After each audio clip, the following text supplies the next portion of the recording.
Hi friends, welcome to Sunita's kitchen. ఇవాళ recipe వచ్చేసి అటుకుల మిక్చర్ ఎలా చేయాలో చూద్దాం. ముందుగా స్టవ్ ఆన్ చేసి బాండి పెట్టుకోవాలి. ఒక 2 నిమిషాల పాటు బాండిని హీట్ అయ్యాక అందులో ఆయిల్ పోసుకోవాలి.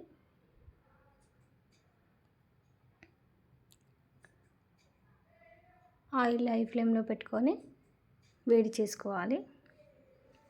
కొన్ని అటుకులను తీసుకోవాలి.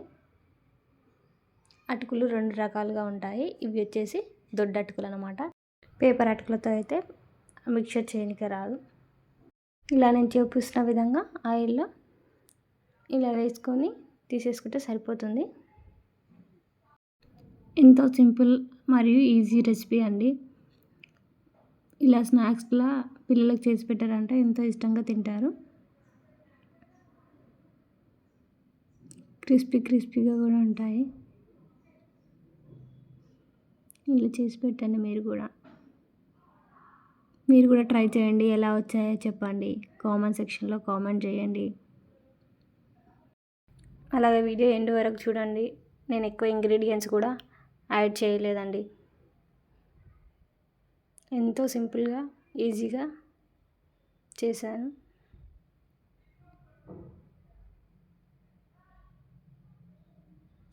ఫైనల్గా అయితే అటుకులను వేయించుకున్నాను. అయిపోయాయి వేయించుకోవడం కూడా.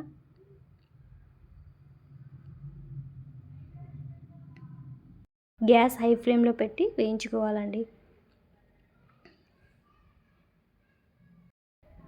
చూడండి ఫైనల్గా నేను ఎలా వేయించుకున్నాను అనేది. ఇంకా నెక్స్ట్ వచ్చేసి కొన్ని పల్లీలను తీసుకున్నాను.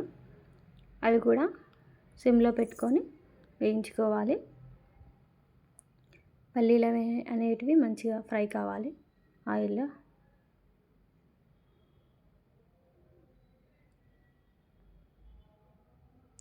హై ఫ్లేమ్లో పెట్టుకున్నారంటే పల్లీలు అనేవి మాడిపోతాయి. గ్యాస్ లో ఫ్లేమ్లో పెట్టుకొని వేయించుకుంటే సరిపోతుంది.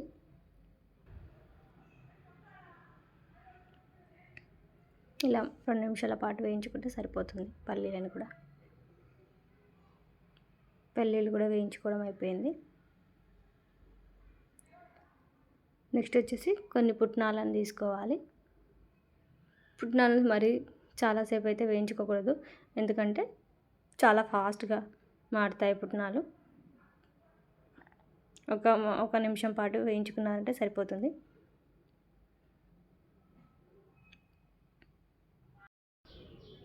ఇంకా నెక్స్ట్ వచ్చేసి కొద్దిగంత కరివేపాకును తీసుకోవాలి. కరివేపాకు తినే వాళ్ళైతే చాలా వేసుకున్నా పర్లేదు, చాలా బాగుంటుంది ఇందులో. ఎందుకంటే క్రిస్పీగా అవుతుంది కాబట్టి, ఆయిల్లో ఫ్రై చేసుకుంటాం కాబట్టి. ఆ తర్వాత వచ్చేసి ఫైనల్గా మొత్తంగా వేయించుకోవడం అయితే అయిపోయింది. స్టవ్ ఆఫ్ చేసుకోవడం చూడండి. ఇంకా నెక్స్ట్ వచ్చేసి తగినంత ఉప్పు వేసుకోవాలి. మరియు అలాగే తగినంత కారం వేసుకుంటే సరిపోతుంది. కారం ఉప్పు పట్టేటట్టు కలుపుకోవాలి అన్నమాట మిక్చర్ని. ఇలా మొత్తం కలుపుకుంటే సరిపోతుంది. టేస్ట్ అయితే చాలా బాగుంటుంది. ఇంతే అండి, ఎంతో సింపుల్గా అటుకుల మిక్చర్ అయితే రెడీ అయ్యింది. కుదిరితే మీరు కూడా ట్రై చేయండి ఇంట్లో. ఎలా వచ్చిందో కూడా కామెంట్ చేయండి. చూడండి ఎలా క్రిస్పీగా వచ్చాయని కూడా చూపిస్తున్నాను. Okay friends, bye. Please like and share, subscribe our channel.